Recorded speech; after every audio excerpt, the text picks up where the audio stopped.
Hello viewers welcome to our channel. నేను మీ చరణ్ పరిమి. హత్య కేసులో నిందితులను పట్టించిన టాటూ పట్టించడం ఏంటనుకున్నారా?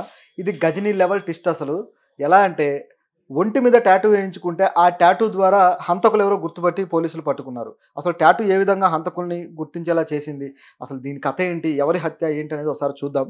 ఇది ముంబైలో జరిగిన హత్య. చాలా మంచి ఇంట్రెస్టింగ్ క్రైమ్ స్టోరీ అనమాట. సో దీని వెనక ఏం జరిగింది ఏంటనేది ఒకసారి గమనిస్తే, ముంబైలో గురు వాగ్మారే అనే ఒక ఆర్టీఐ కార్యకర్త ఉన్నాడు. ఆయన 50 సంవత్సరాలు ఉంటాయి. సో ఆర్టీఐ అంటే తెలిసిందే గదా! ఎక్కడైనా ఏదైనా ఇన్ఫర్మేషన్ ఏదైనా అక్రమం జరుగుతుంది అనే డౌట్ ఉన్నా, ఏదైనా ఆఫీస్‌లో ఏదైనా తప్పు జరుగుతుందనేది అనిపించినా, లేదా ఇంకేదైనా కాన్ఫిడెన్షియల్ ఇన్ఫర్మేషన్ గవర్నమెంట్ నుంచి తీసుకోవాలన్నా, మనం ఆర్టీఐ యాక్ట్ రూపంలో మనకి రైట్ టు ఇన్ఫర్మేషన్ యాక్ట్ ఉంది గదా! సో దాన్ని బేస్ చేసుకొని ఆర్టీఐ పిటిషన్ వేయడము, ఆ ఇన్ఫర్మేషన్ మనం తీసుకోవడం జరుగుతుంది. ఇది గవర్నమెంట్ మనకిచ్చిన హక్కు. అయితే ఈ హక్కు నిజానికి సామాన్యులకు ఎంతో ఉపయోగకరమైంది. గవర్నమెంట్ పథకాలు గావచ్చు, అట్లాగే గవర్నమెంట్ చేస్తున్న ఏది నిర్ణయమైనా సరే కొన్ని కాన్ఫిడెన్షియల్‌గా దాచిపెడుతూ ఉంటారు. కొన్ని విషయాల్లో అయితే కొన్ని అక్రమాలు చేసి, డబ్బులు దోచేసి గూడా ప్రభుత్వ వ్యక్తులు ఎవరైతే ఉంటారో ఉద్యోగులు, అది కూడా దాచిపెడుతూ ఉంటారు. సో ఇలాంటి సందర్భాల్లో ఎక్కడ ఏ అక్రమం జరిగింది గ్రహించాలన్నా, లేకపోతే ఎందులో ఎంత నిధులు ఖర్చు పెట్టారో తెలుసుకోవాలన్నా ప్రాజెక్టుల విషయంలో మనం ఆర్‌టీఐ ఇన్ఫర్మేషన్ తీసుకుంటాం. ఇదో పద్ధతి. అయితే కొందరు దీన్ని దుర్వినియోగం చేస్తున్న పరిస్థితి గూడా ఉంది. సో ఏం చేస్తున్నారంటే, వాళ్ళకి అనవసరంగా కొన్ని సంస్థల్లో ఏళ్ళు పెట్టి ఆ సంస్థల్ని డిస్టర్బ్ చేయడానికో, లేకపోతే ఆ సంస్థల్ని బెదిరించడానికో ఆర్‌టీఐ యాక్ట్ ఏసి దానికి సంబంధించిన ఇన్ఫర్మేషన్ తీసుకొని బెదిరిస్తున్న పరిస్థితులు గూడా ఉన్నాయి. సో మరి ఈ గురు వాగ్మారే అనే వ్యక్తి గూడా ఆ టైప్‌లో కొన్ని పనులు చేశాడనమాట. పేరుకు ఆర్‌టీఐ కార్యకర్త అయినా ఈయన కథే వేరుగా ఉంది. సో అదేంటో చూద్దాం. గురు వాగ్మారే గత 17వ తారీఖు ఆయన హత్య చేయబడ్డాడు. అది ఒక స్పాలో ఆయన్ని పొడిచి తర్వాత గొంతు కోసి చంపేశారు నిందితులు. సో చంపేసిన తర్వాత వాళ్ళు అక్కడి నుంచి పారిపోయారు. అయితే ఈయన్ని ఎందుకు చంపారు ఏంటనేది గమనిస్తే, గురు వాగ్మారే ఒక అలవాటుంది. ఆయనేంటంటే తనను తాను ఆర్‌టీఐ కార్యకర్తగా చెప్పుకుంటాడు. సో ఈ విధంగా అనేక స్పాల మీద ఆయన ప్రత్యేకంగా దృష్టి పెట్టి, ఆయన ఆ స్పాల మీద కేసులు వేస్తూ ఉంటాడనమాట. ఆ విధంగా ముంబైలో ఉన్న ఒక స్పా మీద ఆయన కేసు వేశాడు. ఆ స్పా ఓనర్ వచ్చేసి సంతోష్ షేరేకర్. సో ఈ సంతోష్ షేరేకర్‌ని కూడా ఇదే విధంగా ఆయన స్పా మీద కేసు వేయడము, ఇబ్బందులు పెట్టడం ఇలా చేస్తూ వస్తున్నాడు. సో ఈయనకి ఇక తిక్కరేగింది. ఏం చేయాలిరా అని చెప్పి ఆలోచించాడు సంతోష్ షేరేకర్. ఇక లాభం లేదు, ఈయన్ని లేపేద్దాం అని చెప్పేసి ఒక దశలో డిసైడ్ అయిపోయాడు. డిసైడ్ అయ్యి ఏం చేశాడంటే, ఈయనకి ఇక చంపడానికి కిల్లర్ కావాలి కదా! ఒక కాంట్రాక్ట్ కిల్లర్‌ని వెతుక్కున్నాడు. సో అలా వెతుక్కుంటే దొరికిన కాంట్రాక్ట్ కిల్లర్ పేరు ఫిరోజ్ అన్సారీ. ఈ ఫిరోజ్ అన్సారీ కూడా, ఆయనకు కూడా ఒక స్పా ఉంది. సో తనకంటూ పర్సనల్‌గా స్పా ఉంది. కానీ ఆ ఫిరోజ్ అన్సారీ దాదాపు ఒక 6,00,000 ఇస్తాను అంటే దానికి సరే అని ఒప్పుకున్నాడు. అంటే అతనికి ఉన్న అలవాటేంటంటే, ఇతను యాక్చువల్‌గా కాంట్రాక్ట్ కిల్లర్ ఫిరోజ్ అన్సారీ. ఆ స్పా అనేది అతనికి ఒక సైడ్ బిజినెస్ లాంటిదే. సో ఈ కాంట్రాక్ట్ కిల్లరు ఇలా కాంట్రాక్ట్‌కి మటన్లు తీసుకోవడం, చేసేయడం ఈ విధంగా జరుగుతూ ఉంటుందనమాట. సో ఆ విధంగా 6,00,000కి ఒప్పుకున్నాడు. 4,00,000 అడ్వాన్స్ కూడా తీసుకున్నాడు. ఇతను ఢిల్లీలో ఉండే తన ఫ్రెండ్‌ని కాంటాక్ట్ చేశాడనమాట. ఆ కాంటాక్ట్ చేసిన ఆ ఫ్రెండ్ పేరొచ్చేసి షకీల్ అన్సారీ. సో వీళ్ళిద్దరూ కలిసి ఇక మర్డర్ ప్లాన్ వేశారు. వీడిని ఎలా చంపాలి ఏంటి అని చెప్పేసి. సో అలాంటి డే కోసం ఎదురు చూస్తూ ఉన్నారనమాట. అలా చూస్తూ ఉండగా ఆ డే రానే వచ్చింది. ఆ 17వ తారీఖు యాక్చువల్‌గా ఆయన బర్త్‌డే. 50వ బర్త్‌డే అంటే గురు వాగ్మారే బర్త్‌డే. సో బర్త్‌డే రోజే డెత్ డే అయింది ఆయనకి. ఇదొక ఐరనీ. సో ఎలా జరిగిందని చూస్తే, ఈ గురు వాగ్మారేకి ఈ ఏదైతే స్పా ఉందో, అతను రెగ్యులర్‌గా వెళ్ళే స్పా, సంతోష్ స్పా ఉంది గదా! అక్కడ అతనికి ఒక 24 ఏళ్ల అమ్మాయి ఒక స్నేహితురాలు ఉంది. అంటే స్నేహితురాలు అంటే ఇంక మీరు అర్థం చేసుకోవచ్చు. స్పాలో స్నేహితురాలు ఏ విధంగా ఉంటుందో. సో ఆ విధమైన ఒక బాండింగ్‌తో కూడిన ఆహ్, సీక్రెట్ గర్ల్ ఫ్రెండ్ అనొచ్చు. సో అట్లా ఉంది. సో ఆమెతో పాటు కొంతమందిని తీసుకొని వెళ్ళి అతను మంచిగా పార్టీ చేసుకుంటున్నాడు. సో తన బర్త్‌డే పార్టీ గదా! గట్టిగా సెలబ్రేట్ చేసుకోవడం ఇదంతా జరుగుతుంది. సో సెలబ్రేషన్ అయిపోయిన తర్వాత మళ్ళీ తిరిగి ఇదే స్పాకి బయలుదేరారు. సో ఈ ప్రాసెస్‌లో సెలబ్రేషన్ జరుగుతున్న టైంలో వీళ్ళిద్దరూ గూడా, ఫిరోజ్ గావచ్చు, అలాగే షకీల్ గావచ్చు, వీళ్ళిద్దరూ వాళ్ళని గమనిస్తూ ఉన్నారనమాట. ఇతను ఏంటి? ఇతని పరిస్థితి ఏంటి? అని జెప్పేసి. అంటే చంపడానికి అనువైన సందర్భం కోసం, పరిస్థితి కోసం ఎదురు చూస్తూ ఉన్నారు. సో మొత్తానికి అక్కడి నుంచి బయలుదేరి తిరిగి స్పాకు వస్తూ ఉన్నాడనమాట. అతన్ని వీళ్ళు గూడా వెహికల్‌లో ఫాలో అవుతూ ఉన్నారు.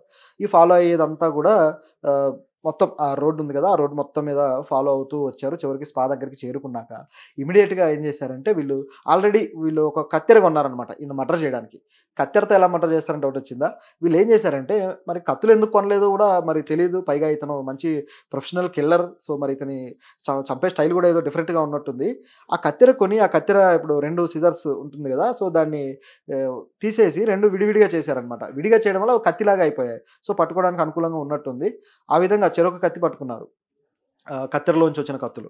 సో పట్టుకొని ఇక అతన్ని స్పాలోకి వెళ్ళిన తర్వాత అతను ఒక రెగ్యులర్ స్పా యాక్టివిటీ ఏదైతే ఉంటుందో ఆ విధంగా ఉన్న టైంలో సడెన్‌గా వీళ్ళు ఎంట్రీ ఇచ్చేసి లోపలికి వెళ్లి అతన్ని ఒకళ్ళేమో కత్తితో పొడిచారు. మరొకరేమో గొంతు కోసారు. అతను అక్కడికక్కడే బ్లడ్ మొత్తం పోయింది. తర్వాత చచ్చిపోయాడు. సో, ఇది పరిస్థితి ఆ స్పాలో.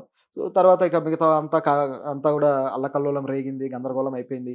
సో, అక్కడి నుంచి ఇక వీళ్ళు ఇమ్మీడియేట్‌గా వాళ్ళు అక్కడి నుంచి పారిపోయారు. పారిపోయి అతను ఫిరోజ్ స్పా ఏదైతే ఉందో ఆ స్పా దగ్గరికొచ్చాడనమాట. వచ్చి ఆ స్పాలో దాక్కున్నారు. మరేంటి స్పాలో మనుషులు లేరా అంటే ఇక్కడ ఒక ట్విస్ట్ ఉంది. ఫిరోజ్ స్పా మీద కూడా ఈ గురు వాగ్మారే కేసు వేశాడు. ఇదే విధంగా ఆర్‌టీఐ కేసు వేశాడనమాట. సో, దానివల్ల అట్లా 2, 3 కేసులు దాని మీద వేయటంతోటి అది గత ఏడాదే మూతబడింది. సో, సంవత్సరం నుంచి అది మూతబడే ఉంది ఆ స్పా. ఈ గ్రడ్జ్ గూడా అతను పెట్టుకొనున్నాడు ఫిరోజ్. సో, అతని మీద ఏ విధంగా రివెంజ్ తీర్చుకోవాలనుకుంటున్న టైంలో ఈ కాంట్రాక్ట్ వచ్చింది. అతన్ని చంపేయాలి అని చెప్పేసి. ఆల్రెడీ తనకు అతని మీద కోపం ఉంది గాబట్టి, పైగా ఆల్రెడీ కాంట్రాక్ట్ కిల్లరే గాబట్టి, సో, అతనికిక చంపడానికి ఒక అవకాశం దొరికినట్టయింది. దాంతో పాటు డబ్బులు గూడా వస్తున్నాయి. అంటే తన సొంత గ్రడ్జ్ తీర్చుకోవడానికి గూడా డబ్బులు తీసుకొని మరీ చేశాడనమాట. వీడు ఇంకా తెలివైన కిల్లర్. సో, ఆ విధంగా వచ్చేసి వాళ్ళేసుకున్న రెయిన్ కోట్స్, తర్వాత వాళ్ళ షూస్, గ్లౌజెస్ అన్నీ తీసేసి అక్కడ పెట్టేసి వాళ్ళు అక్కడి నుంచి వెళ్ళిపోయారు. అయితే వీళ్ళని ఇక పోలీసులు చేజ్ చేయడం మొదలుపెట్టారు. అలా చేజ్ చేసి మొత్తానికి రాజస్థాన్‌లోని కోటాలో అరెస్ట్ చేశారు. సో, అరెస్ట్ చేసిన తర్వాత డీసీపీ దత్తా నల్వాడే ఈ విషయమంతా వెల్లడించాడనమాట. సో, ఈ విధంగా హత్య జరిగింది అని జెప్పేసి. అయితే దీంట్లో మరి హంతకుల్ని ఎలా పట్టుకున్నారు అనే డౌట్ ఉంది గదా! టాటూ వల్ల పట్టుకున్నారు. టాటూ వల్ల ఎలా పట్టుకున్నారంటే టాటూ వల్ల ఎలా పట్టుకున్నారంటే, ఈ గురు ఎవరైతే ఉన్నాడో, ఈ గురు వాగ్మారే, ఈయన తనకేదైనా ప్రమాదం జరిగితే, ఆ ప్రమాదం ఎవరు చేశారు అంటూ ఒక 22 మంది పేర్లు ఆయన తొడ మీద టాటూ వేయించుకున్నాడు. సో, రాసాడనమాట. నాకు ప్రమాదం జరిగితే దానికి వీళ్ళే కారణం అని జెప్పేసి, ఆ టాటూలో రాసి మొత్తం 22 మంది పేర్లు లైన్‌గా టాటూ వేయించుకున్నాడు. ఆ 22 మంది పేర్లలో కూడా ఈయన కేసు పెట్టిన వాళ్ళున్నారు. వాళ్ళు వీళ్ళందరూ కనిపించారు. అట్లాగే ఇది మూతపడిన అన్సారీ పేరు గూడా ఉంది. ఈ ఫిరోజ్ అన్సారీ పేరు గూడా. సో, దాంతోటి వీళ్ళకి ఒక ఎలిగిందనమాట పోలీసులకి. సో, సంథింగ్ ఏదో జరిగిందని. వాళ్ళు ఆల్రెడీ సీసీ ఫుటేజ్‌లు చూడడంతోటి అక్కడ అతని కారు బర్త్‌డే పార్టీ చేసుకున్న తర్వాత తిరిగి ఇక్కడికొచ్చాడు గదా! స్పాకి. వీళ్ళు గూడా ఫాలో అయ్యారు గాబట్టి, ఆ ఫాలో అయిన వాళ్ళలో ఆ ఫిరోజ్ అన్సారీ ఉండడము. సో, అతన్ని వీళ్ళు పోలీసులు గుర్తుపట్టడము. ఈ విధంగా జరిగింది. సో, ఇట్లా అతన్ని గుర్తించి ఆ టాటూ ద్వారా వీళ్ళు పట్టుకొని పోలీసులు అరెస్ట్ చేశారు. ఇదొక ఎత్తయితే ఇక గురు ఎవరైతే ఉన్నారో ఈ గురు వాగ్మరే. సో, ఈ గురు వాగ్మరే కూడా ఈ ఆర్‌టీఏ పేరుతోటి అనేక స్పాల మీద దాడులు ఈ విధంగా కేసులు పెట్టి డబ్బులు వసూలు చేసుకుంటూ ఉండేవాడట. ఆయనకు ఆల్రెడీ 24 ఏళ్ల కొడుకున్నాడు. సో, మంచి ఫ్యామిలీ. కాకపోతే తన కారు మీద గూడా అతను అంటే నిజాయితీ పరుడుగా చూపించుకుంటూ కారు మీద గూడా అతను రాయించుకున్న వాక్యం ఏంటంటే ఆహ్, అలా స్వచ్ఛత అలాగే సంక్షేమం అని జెప్పేసి అతను వాక్యం గూడా రాయించుకున్నాడు. సో, అంత అంటే చూడ్డానికి పైకేమో ఒక పెద్ద మనిషిలాగా కనిపిస్తూ లోపల మాత్రం ఈ విధంగా పనులు ఈ క్రిమినల్ యాక్టివిటీస్ చేస్తున్నారనమాట. ఆర్‌టీఐని ఈ విధంగా దుర్వినియోగం చేయొచ్చు అని జెప్పి ఇతను నిరూపించాడు. కాకపోతే ఇలా దుర్వినియోగం చేసి క్రిమినల్ యాక్టివిటీస్ చేస్తే దానికి తిరిగి మూల్యం చెల్లించుకోవచ్చు అని జెప్పేసి ఈ క్రిమినల్స్ నిరూపించారు. అలాగే అయితే ఇందులో ఇతని మీద గురు వాగ్మరే మీద దాదాపు 8 కేసులు ఉన్నాయి. అంటే 8 గూడా అబ్యూజ్ కేసులు, అట్లాగే రేప్ కేసు ఉంది. అలాగే డబ్బులు గుంజడం అనే కేసు గూడా ఉంది ఇతని మీద. అంటే ఇట్లాగా స్పాల మీద బెదిరించి డబ్బులు వసూలు చేస్తాడు గదా! మాట వినని వాళ్ళ మీద అయితే కేసు పెడతాడు. మాట వింటే వాళ్ళు తిరిగి డబ్బులిస్తారు. సో, ఇదంతా గూడా ఒక దందాలాగా అతను నడిపిచ్చాడు. సో, దానికి సంబంధించి కేసులన్నీ గూడా బుక్ అయ్యాయి. దీంతో పాటు 22 నాన్ కాగ్నిజబుల్ కేసులు గూడా అతని మీద బుక్ అయ్యాయి. సో, ఈ నాన్ కాగ్నిజబుల్ కేసు ఏంటంటే ఇవి ఆ కేసుల విషయంలో పోలీసులు అరెస్ట్ చేసే పరిస్థితి ఉండదు. అంటే నాన్ సీరియస్‌గా కనపడుతూ ఉంటుందది. సో, దానివల్ల అంటే వీళ్ళు అరెస్ట్ వారెంట్ ఉంటే తప్ప అరెస్ట్ చేయలేరు. అలాగే ఈ ఏదైతే దర్యాప్తు ఉంటుందో అది కూడా జ్యుడిషియరీ మెజిస్ట్రేట్ ఆజ్ఞలు లేకుండా చేయలేరనమాట. వాళ్ళ ఉత్తర్వులు ఉంటేనే చేయాలి.